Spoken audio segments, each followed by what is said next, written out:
Wow, I guess he would. I guess he could act serious a little bit to make all these. Damn. An amazing father. He has a daughter that has autism, and he was so great with her. Like, just amazing. It's like being a father came natural to him. He was just always the protector. And when he became a father, it was times 20. He was always just making sure that they didn't want for anything, they didn't have to ask for anything. That was his main goal, to make sure that his family was happy. Edward worked hard to provide for the family he cherished. He did some manufacturing jobs. Like he would, work in the big tanks and stuff like that. But his ultimate goal was to become an electrical engineer.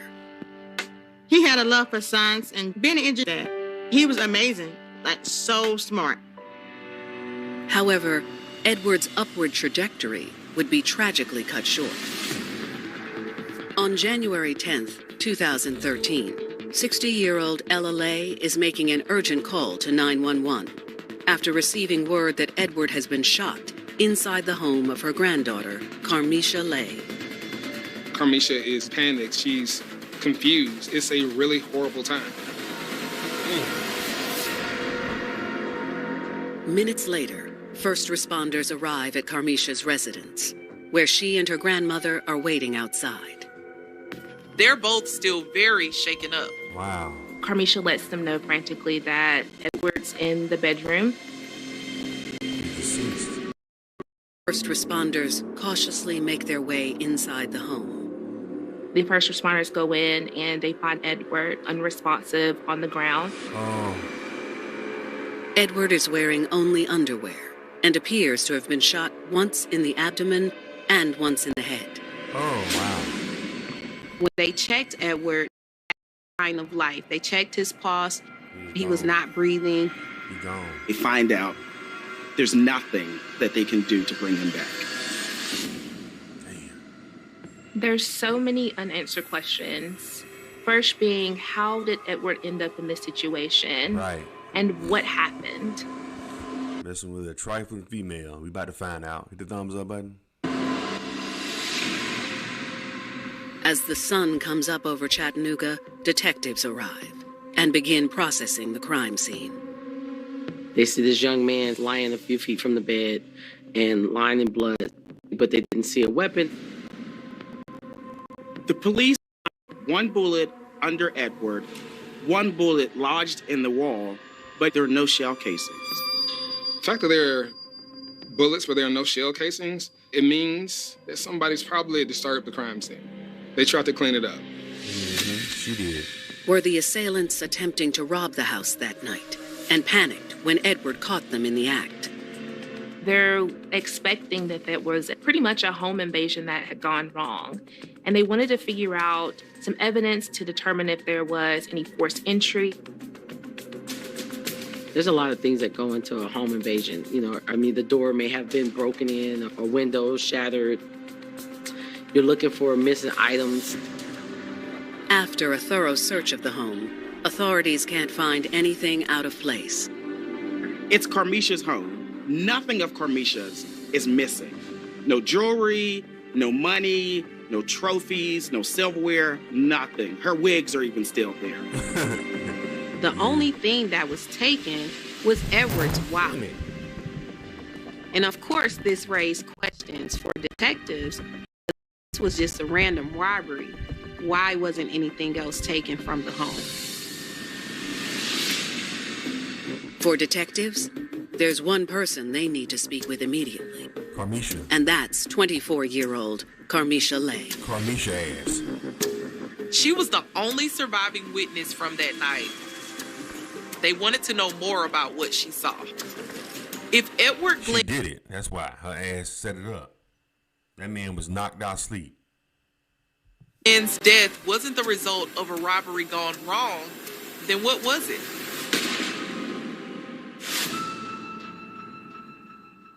Hit the thumbs up. Introducing the 2024 F-150.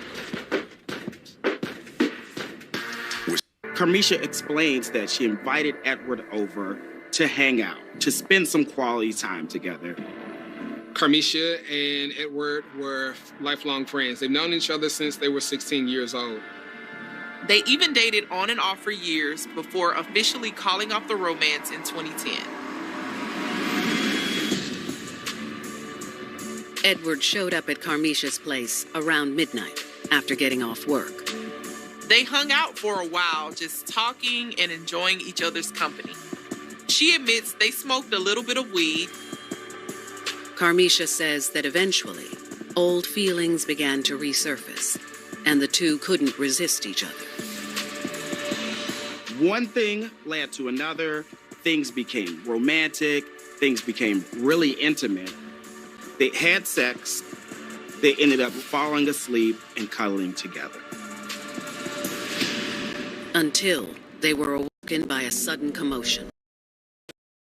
Two men came in. They had bandanas on. You couldn't see their face.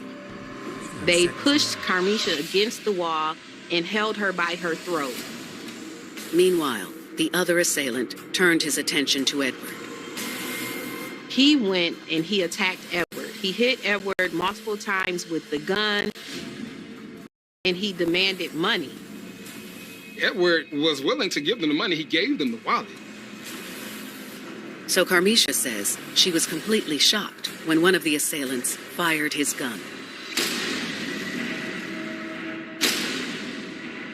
They still shot him. You know, she was horrified.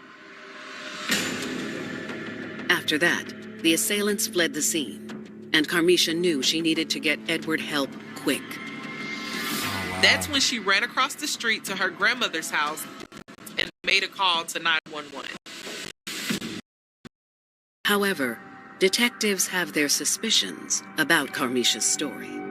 The assailants didn't harm her or take any of her belongings, which was odd. Right.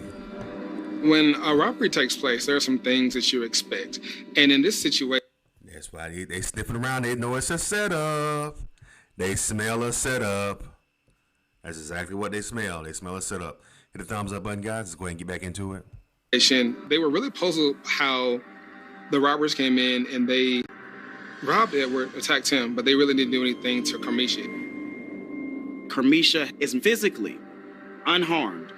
Edward murdered, shot twice. This doesn't make sense. It's one of those things where you have to dig a little deeper. Just seems a little fishy. Detectives let Carmisha go for the time being, while they prepare to dig deeper into her story. Everything's just a little bit too perfect, too in line. And so they decide to subpoena Carmisha's phone records. Meanwhile, news of Edward's untimely death has started to spread. I received a phone call from my mom, and she just was screaming on the other end, and she said, "Your brother dead, your brother's dead." I'm like, it can't be true. Like, who would want my brother? I'm thinking of 1,000 different things. Like, okay, my brother, he went to sleep and maybe he didn't wake up. That's what I was thinking because he has sleep apnea. Of course, he's a big guy. It was not registering. When the reports from Carmisha's cell phone come in later that day, investigators' first lead begins to unfold. They see the text message between her and Edward. However, they find some more text messages that completely upheave everything. They find a text thread from someone that says, "#1 hubby." #1 hubby. This is suspicious. They start to read the text messages, and then that's when the plot thickens. It makes you like, wow.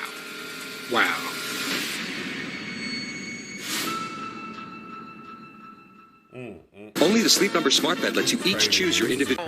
Back and forth from someone named #1 hubby. The messages that were marked under #1 hubby, they're like, "I'm on my way, take too long, don't catch emotions." Messaging him to come over and do something. But around 4 a.m., it appears Carmisha had a change of heart. She sends a message to number one hubby saying that she and Edward have left the house. She no longer wants to be involved in this. She wants out. By then, investigators fear it was already too late. The number one hubby responds, letting Carmisha know that he and someone else were on the way. The text message read, "We're on deck, me and Donkey." What does this mean? Like, who's Donkey? Though the texts don't reveal the real names of Donkey and number one hubby, police do at least have a phone number. They look at the number for number one hubby and they trace it back to a guy named Stephen. Has been involved in criminal activities for years. Armed robbery, assault, the list goes on. He was deemed a career criminal. He was also gang affiliated. How are Stephen and Carmisha Lay connected? So I'm saying them sisters, boy. Sisters in America, they love them criminals, boy. I tell you. Can't get enough of them. Especially when they fresh out. Oh, my God. They love them when they fresh out. You know what I'm saying? Now the detectives know she's been lying to them. They decide to bring her in for another interview. When she arrives, she's expecting that this is just a traditional interrogation, and she sticks to her story that everything that she told them that night, it happened. But police don't have time for any more of Carmisha's lies. The police show Carmisha, "We've seen your communication, ma'am." She cannot deny it anymore. So now she is having a change of heart. She breaks down in tears and she says she's going to tell the truth. What happened? That's when Carmisha admits that Stephen Lester is her current boyfriend. So Stephen and Carmisha met back in 2010, shortly after she and Edward had broken up. However, he was incarcerated at the time. Lord. They started communicating while he was in jail for robbery for 2 years. This guy has nothing else to do but talk to her, love on her, give her all the right words and say all the right things to her. He can ride her all day, and it's somebody that when she lays her head down at night, she knows where he's at at all times. He's in prison. Of course, he's in prison. He's in prison. Of course you know where he's at. Hit the thumbs up button, guys. Hit the thumbs up button. Let's go ahead and continue on. This is getting good, huh? I want to see how they put this, how he taught her into setting the old boy up. Let's go ahead and hit the thumbs up button, guys. When Stephen was released from prison in 2012, Carmisha couldn't wait to finally be with her man in person. After 2 years of the emailing, the visitation, the phone calls, Stephen is out of jail. This is bliss for her. She's enjoying that her man is with her now. She's on cloud 9. Love at this stage is precious, it's fun, it's exciting. It's a drug, a literal drug of choice. She's introduced him to her family, her friends, that's about building a life together. The fantasy of a relationship with Stephen is now reality. Like her endorphins are like sky high out the roof. But it wasn't long before Carmisha realized Stephen wasn't ready to leave his old life behind. The problem is, oftentimes, once you begin on that path of crime, it's a continuing downward spiral. After 30 days, not even a full month, she finds out that Stephen is still in those streets. Wow. He still is about the game, and he wants quick. He is a gangster. What did she expect? Can't believe you still doing what you've been doing when I met you that I liked because you was doing that. Crazy shit, man. Right? Hit the thumbs up button, guys. Money fast. And he expected Carmisha to help him get it. She wanted to ride for her man, and she would do anything to make sure that he stayed by her side.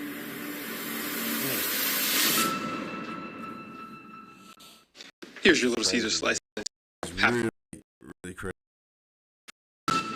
Let's continue on. Hit the thumbs up button, guys. In January of 2013, Chattanooga police are sitting down with 24-year-old murder suspect Carmisha Lay for the second time. When they first interviewed her, Carmisha denied knowing who attacked her friend, Edward Glenn, on the night that he died. Now, Carmisha admits that was all a lie. She's finally admitting that her current boyfriend is involved. She's explaining to detectives what happened. According to Carmisha, her ex-con boyfriend was still up to his old ways after being released from prison for just 1 month. He told her that he needed some quick money and he needed her help to get it. The faster the better, and he doesn't care how he gets it. He decides that her good friend, Edward, who he believes is a drug dealer and has extra money, is somebody that can give him the money that he needs. Edward wasn't a drug dealer, but he kind of was known a little bit, for having money. It was just supposed to be, oh, he's an easy target. He's an easy person to get some money off of. Stephen told Carmisha she could seduce Edward to get him to let his guard down. What was the plan? Carmisha was planning to invite Edward over the house to have sex, to have a good time. Why? Because number one, hubby was going to rob him. Stephen knew about their history. He knew they were on again and off again. And so he figured, she would be the right person to get this job done. And he promised her that nothing was going to happen to Edward. He was just going to take her money. She was stuck in between two men that she loved. Right. And at that time, she wanted to please number one hubby. She wanted to ensure that Stephen was happy. She wanted to please the guy that just got out of prison. That's usually how they can do. That's how the sisters do. Hit the thumbs up button. So on January 9th, Carmisha calls Edward over to her house. Set him up. They hang out for a little while and enjoy each other's company. And then they have sex. Edward falls asleep. She goes to the bathroom, freshens up, takes a shower. In that moment, Carmisha is starting to remember Edward is her friend. This is not just some random guy. She has a change of heart. She wants number one hubby not to go ahead with these plans. She sends him a text message. I don't want to do this anymore. She wasn't comfortable with how far she let herself go in this process, and she didn't want anything to happen to her friend. Carmisha texted back and told Stephen that she did not want to go through this anymore, but it was too late. Around 4 a.m., Stephen arrived at Carmisha's house with his friend Donkey in tow. Stephen grabs her, yanks her out of bed, holds a gun to her head. They demanded money. Edward tells them, I don't want any problems. The money's in my pants on the floor. To Carmisha's shock, even after Edward handed over his wallet, Stephen still commanded Donkey to shoot him. He shoots him once in the abdomen and again in the head. Carmisha says after that, Stephen and Donkey left without saying anything. She's looking around trying to figure out how he ended up in a situation like this. He shakes him, checking him out to try to see if he's okay, but he's not responding. He's bleeding out on the floor, and that's when she runs across the street to her grandmother's house. This is someone she's known for nearly 10 years of her life. When she's known this guy, Stephen, literally in person, for 6 weeks. Wow. It just doesn't make sense, but it also shows the power that he had over her. Women find themselves in these type of situations. And sisters, man, it's almost like they get hypnotized by by criminal dudes. A criminal guy can make a black woman do things she never thought about doing. She even, what I'm saying? It's weird how, but a regular guy, hey baby, can you hand me my wallet? Get it yourself. But a dude fresh out of jail, a thug dude, have a sister, boy, she'll do anything he say. It's almost like they have him in a trance. You know what I'm saying? Even when they have like black correction officers at the male prisons, They always start. They end up getting fired or getting pregnant by a lot of the inmates there. Black women in America have this irresistible allure to like thug guys for some reason. I don't know why.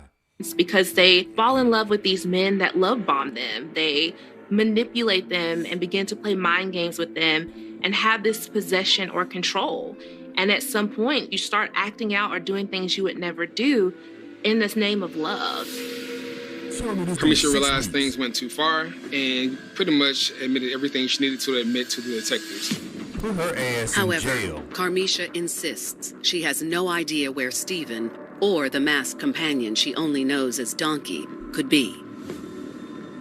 She says that she hasn't spoken to either of them since the crime went down. The police Put her ass in jail for being stupid. put a bolo out. They look at his address to see if he's there. Unfortunately, he's not an easy person to locate. He's not at any of his known addresses. Before they can find Stephen, he finds police first. Oh, this is Tennessee. To their surprise, Stephen shows up to the police station. He says, "Yeah, my friends told me that you're looking for me." Arrogant, confident, big chest. And Stephen hits investigators with an unexpected curveball. Stephen Lesser surprisingly has an alibi for both January 9th and 10th. I was with my girl. He says, I'm with my girlfriend. They're like, okay, well, Carmisha, we talked to her. And he's like, no, I'm talking about Nadia. His real girl. Who is Nadia?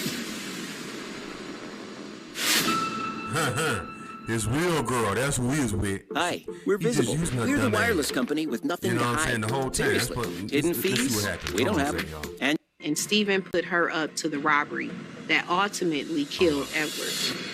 The wireless company with nothing to hide. Seriously, hidden fees. Remember what you did Wednesday night? I was with my girl. He says, I'm with my girlfriend. They're like, okay, well, Carmisha, we talked to her. And he's like, no. Me and Carmisha aren't together. We're not dating. I'm talking about Nadia. I was with her on the 9th and the 10th. Who is Nadia? Who is Nadia? According to what we learned, he had another young lady. That was his girlfriend.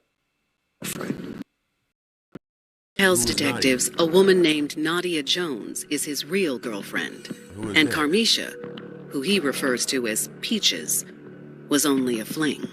Side chick. That's Peaches. How do you know Peaches? We don't spoil y'all. Okay, but nothing serious.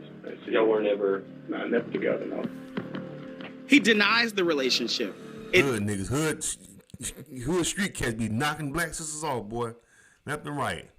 Doesn't exist. The police are now confused. They're questioning, is Carmisha telling us the truth? Is she lying? What's going Detectives on? decide to keep Stephen in custody while they reach out to his supposed girlfriend, Nadia Jones. I appreciate you. Something. Well, why you gonna put me in some crime? Right. Nadia shows up at the police station. She says, yes, I am Stephen's girlfriend. Yes, Stephen was with me on the 9th and the 10th. We were together the entire time. Stephen Lesser surprisingly has an alibi for both January 9th and 10th. And so the authorities are kind of like, what's really going on here? Investigators aren't willing to take Nadia's account at face value. Right. Chattanooga police, they have some very, very savvy police officers. So they turn the heat up. They push her a little bit. When they said that you could be an accessory to this murder if you don't tell us the truth, she folded. Hell yeah, she did.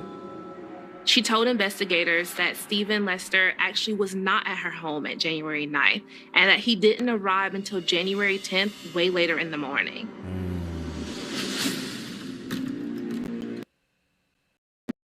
When Stephen showed up at Nadia's house, he was... Nadia ain't playing around. Shit. She is not playing around. She's like, fuck that nigga, y'all. Yeah, he went with me. She folded fast. That's right. Was nervous. Hit that thumbs up button, guys. He was acting just abnormal. And Nadia knew something was wrong.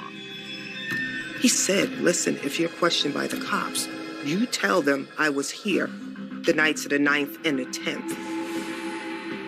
Stephen, from what I can see about him, he seems to be a very powerful and controlling young man. He's able to convince these women to do the craziest things in his behalf. Always get him.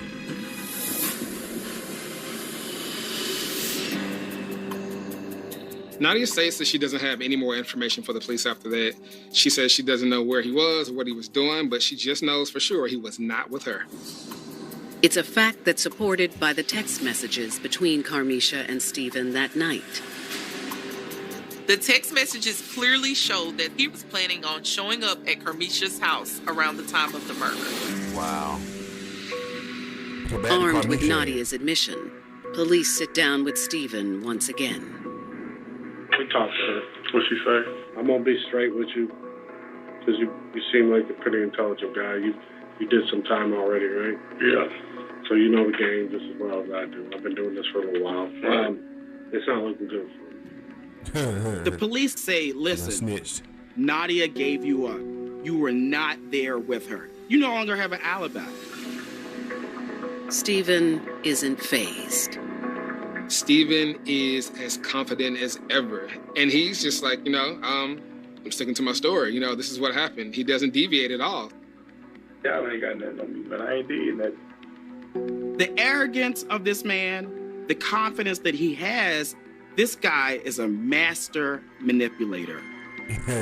Despite Stephen's denials, they now have enough evidence to arrest him. Right now you have warrants for your arrest for first-degree murder, especially aggravated robbery, and conspiracy to commit robbery. And you will be booked on those. I will? Yes. Carmisha is also booked on charges of first-degree murder, aggravated robbery, criminal conspiracy, making false reports, and tampering with evidence. Dumbass. When she got arrested, I was angry. I was angry at the whole fact that my brother didn't have to be murdered. You all had what you initially came for. You all had his money. Why murder him? I worked in corrections. She was at my jail. I tried to go back to work and almost had a nervous breakdown because I knew where she was. I could get to her at any time. And I kept thinking about my kids. I kept thinking about his kids. Go to jail and go fight the girl. Hit the thumbs up button. Yeah, I don't blame her. She done had her sister set up, to get murked. I'll put hands on her too if I can get to her. As investigators build their case, they struggle to answer the same question. Why did the men have to kill Edward? Were they afraid about him being able to identify them after the robbery? We may never know. As prosecutors prepare for trial, investigators continue searching for them. He was mad because he was hitting that girl. He had just finished hitting that girl. He had just finished sleeping with that girl. He was mad about that. So that was a little bit. That was him shooting that dude was personal because he knew the dude had just slept with a girl that he, that he messing with, and I think he felt some kind of way about that. Probably was jealous, and that's why he went ahead and shot him. Man who pulled the trigger that night, a co-conspirator known only as Donkey. He was jealous of that man. He had an accessory. Who's the accessory? They had no evidence on him. There was no known association other than those text messages when he said me and Donkey are on the way. Without having the trigger man in custody, prosecutors will have to depend on Carmisha Lay as their star witness at trial. Prosecutors offer her a plea deal. If she is the witness against Stephen. But you know what I'm saying? To give to her credit, she has a look like she messed with dudes that be in prison, though. Look at her. Then they'll give her 15 years, and they'll lessen her charges down to second-degree murder. And if she didn't accept, she could be facing first-degree murder with a penalty of life in prison. Will Carmisha take the deal? or be manipulated by Stephen Lester once again. He starts sending her love letters from behind bars. You know, I love you. Don't do this to me. We can be together. It's clear that she's still in love with him.